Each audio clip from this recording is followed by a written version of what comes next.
परम पिता परमेश्वर आदिनाथ भगवान की जय। आचार्य मानतुंग जी की जय। भक्तांबर स्तोत्र की जय। भक्तांबर स्तोत्र में 2688 बीजाक्षरों की जय। काव्य नंबर 10 की कहानी। जिन धर्म का भक्त भी जब कभी तीव्र अशुभ कर्मोदय के कारण सम्यक मार्ग से भटक जाता है तो उस पर उसके अनुगामी संकट एक के बाद एक आते ही रहते हैं और उनका अंत तभी होता है जब प्राणी धर्म के सच्चे मार्ग पर फिर लौट आता है।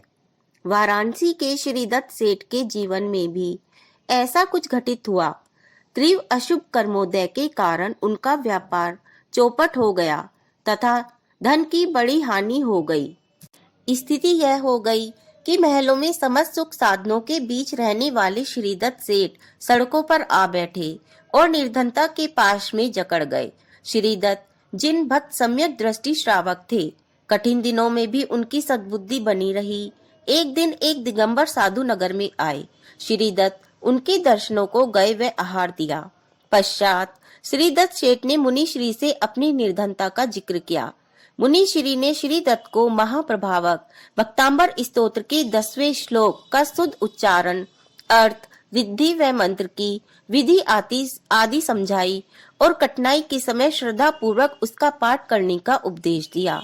कभी कभी शुभ और अशुभ कर्मों के उदय का ऐसा ध्वनि चिढ़ता है कि मनुष्य को कभी तो लगता है कि मेरे शुभ कर्म उदय में आ रहे हैं और कभी लगता है कि अशुभ कर्म मेरा पीछा ही नहीं छोड़ रहे हैं।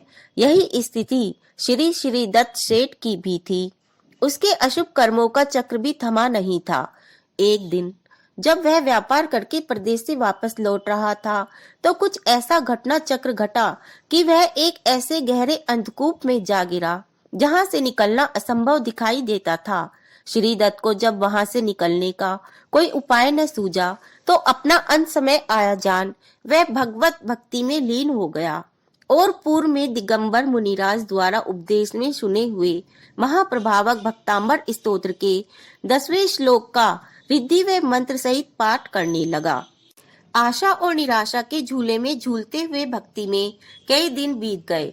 तभी एक दिन यकायक क्षमा छम छम की मुक्तारी आवाज सुनकर चौंकते हुए श्रीदत्त ने आंखें खोली तो सामने दिव्य लक्ष्मी रूप देवी को देखकर खुशी और आश्चर्य में डूब गया। श्रीदत्त कुछ निवेदन करता उससे पूर्व ही देवी बोली, मैं जिनेंद्र देव के प्रति पूर्ण श्रद्धालु रोहिणी नामक देवी हूँ।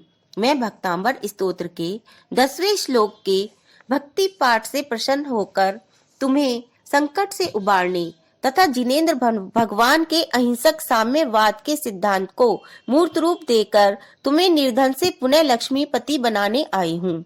आगे देवी ने श्रीदत्त से पूछा, इस अंधकूप में गिरने का क्या कारण है? क्या राह भटक गए थे? श्रीदत्त ने कहा, हाँ माते, मैं सम्यक्त की राह से भटककर लोभ से अटक गया था। लालच ने मेरे विवेक को नष्ट कर दिया था। मैं परदेश से व्यापार कर लौट रहा था कि रास्ते में जिन मंदिर दिखाई दिया। मैं दर्शनार्थ चला तो पास में एक जटाधारी रागी साधु अपनी तुम्बी से रस निकालकर लोगों को बांट रहा था। उसका प्रभाव ऐसा था कि जिस बर्तन में वह रस लिया जाता था वह बर्तन स्वर्ण का हो जाता था। जनता बर्तन लेकर उमड़ पड़ रही थी। मैं भी मंदिर जाना भूलकर रस लेने को कतार में लग गया, परंतु मेरी बारी आते आते रस समाप्त हो गया। मुझे देखकर उस योगी साधु ने कहा, दुखी मत हो, तुम्हें रस चाहिए तो आओ मेरे साथ चलो। मैं योगी के पीछे पीछे इस बियावान जंगल में आ गया। उसने मुझे एक चौकी पर बैठाकर रस्सी के द्वारा इस अंधेरे कुएं में एक खाली तुम्बी देकर उतार दिया। मैंने उसके निर्देशानुसार तुम्बी रस से भरी और उसने मुझे ऊपर खींच लिया। इस प्रकार उसने अनेक तुम्बियां भरवाई। भरी हुई अंतिम तुम्बी लेते ही उसने मेरी चौकी की डोरी दुर्भाग्यवश पैनी छुरी से काट दी। शायद उसे भय था कि मैं इस चमत्कारी कुएं का पता अन्य लोगों को बता दूंगा तो उसके चमत्कार का भेद खुल जाएगा, जबकि स्वयं अकेला कुएं में घुसकर वह रस ला नहीं सकता था। बस यही मेरी विपत्ति की दुख भरी कहानी है। देवी, आप कृपया मेरा उद्धार कीजिए। दयालु देवी ने उसको अंधकूप से निकाला और उसकी निर्धनता दूर करने के लिए उसे अपार संपदा प्रदान की और बोली, लोभ लालच के वश होकर आज सारा संसार ही अंधकूप में पड़ा है। तुम उसके उद्धार में सहायक हो सकते हो। तुम्हें एक कार्य करना होगा। जिज्ञासा व उत्सुकतावश श्रीदत्त श्रेष्ठी ने पूछा, वह क्या देवी? देवी बोली, यह वह है महाप्रभावक भक्तांबर स्तोत्र के जिस 10वें श्लोक एवं उसके रिद्धि व मंत्र आदि की भक्ति पूर्ण आराधना से तुमने अपने संकट को दूर किया है, उसे जन साधारण के सामने तुम्हें प्रकट करना होगा ताकि लोग मिथ्यात्व के कुप्रभाव से बच सकें। साथ ही जिन संयमधारी वीतरागी दिगंबर साधु महाराज की सत्कृपा से तुमने यह विद्या पाई है, उन्हें सदा स्मरण रखना। इतना कहकर देवी अंतर्धान हो गई। सेठ जी अंधकूप से चलकर जो ही घर पहुंचे, धन धान्य से स्मृत अपनी नव अट्टालिका को देखकर वे ही नहीं सभी जनसाधारण चकित रह गए। नगर भर में जैन धर्म और सम्यक की महान जय जयकार हुई और सच्चे धर्म के प्रचार से यह तथ्य जन जन के मन में उतर गया।